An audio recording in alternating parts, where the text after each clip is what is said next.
Meron pong isang kwento tungkol sa isang tiyahin at ang kanyang pamangkin. Very close po sila. Ano man po ang okasyon sa kanilang pamilya, pag nakikita sila, sila po ay nagtatabi.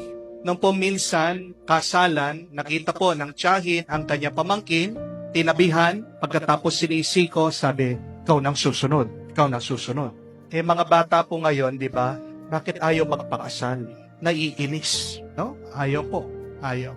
Nagkita na naman po sa isang party, bigla-bigla, may nag-propose doon sa mga pinsan. Nakita ng tiyahin, itong kanyang pamangkin, sinisiko na naman, sinasabi, ikaw nang susunod, ikaw nang susunod. Nagalit na naman, itong pamangkin. Ayaw na mag-asawa, ayaw pang ikasal.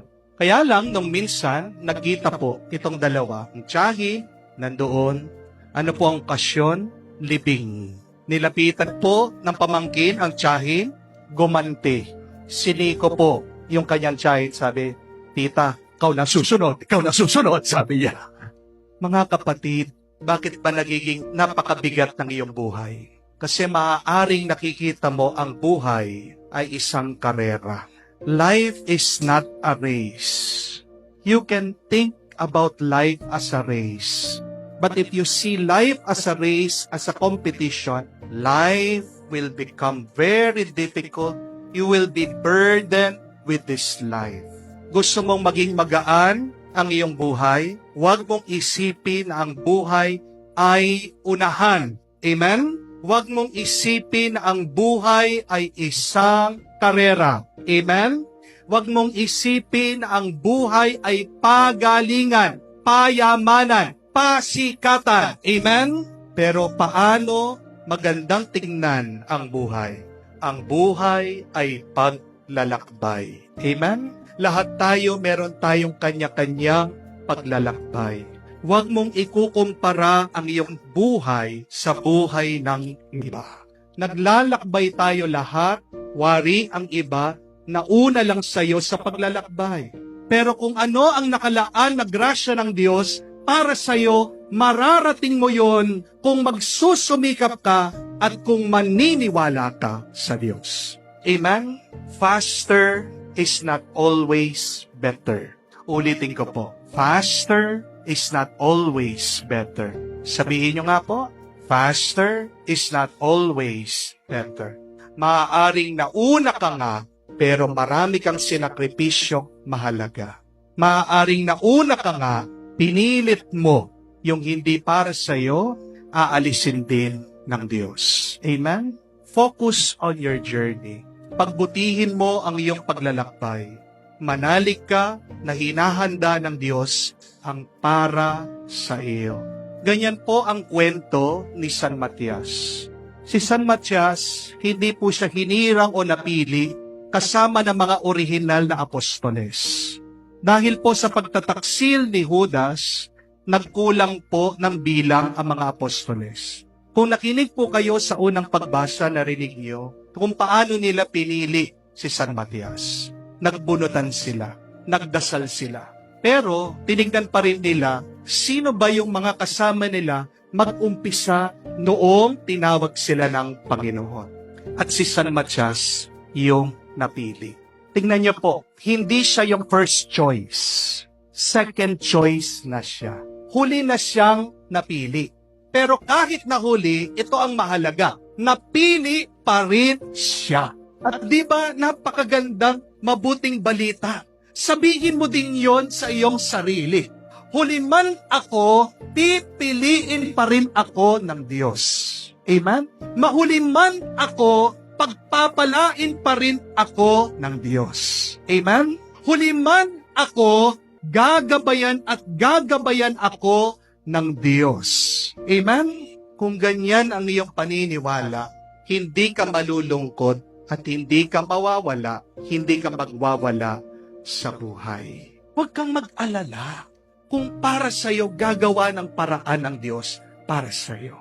Basta't maniwala ka doon sa salita ng anghel na sinabi din sa ating mahal na ina, that nothing will be impossible for God.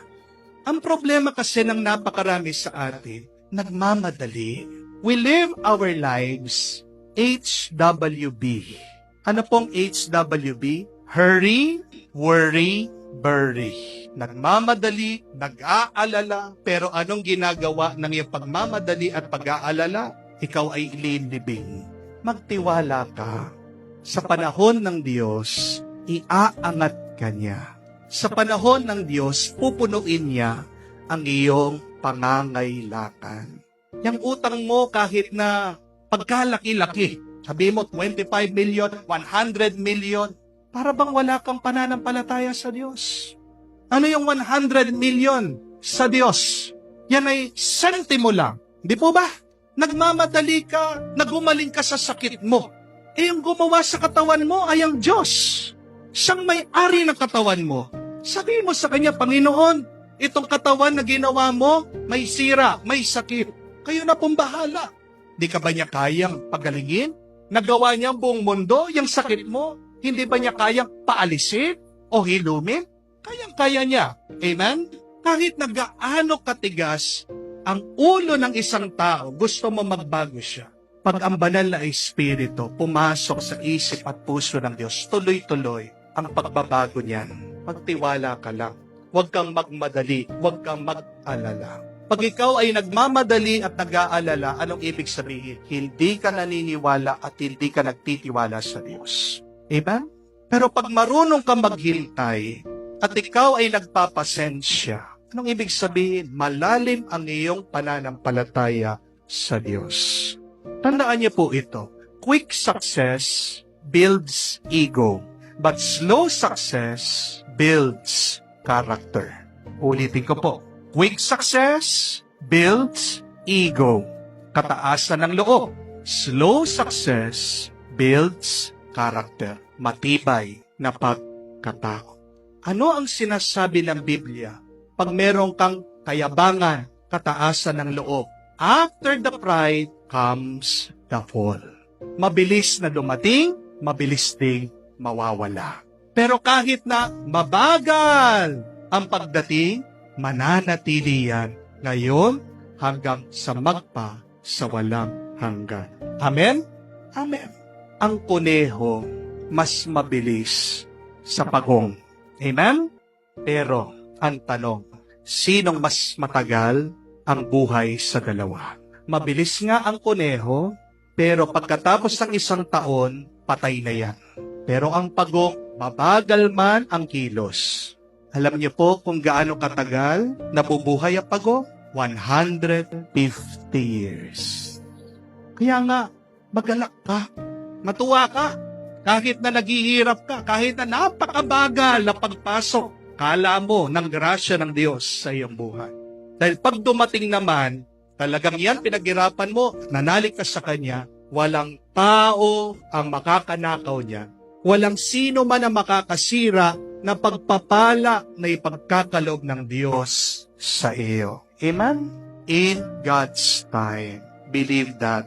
Wait for that.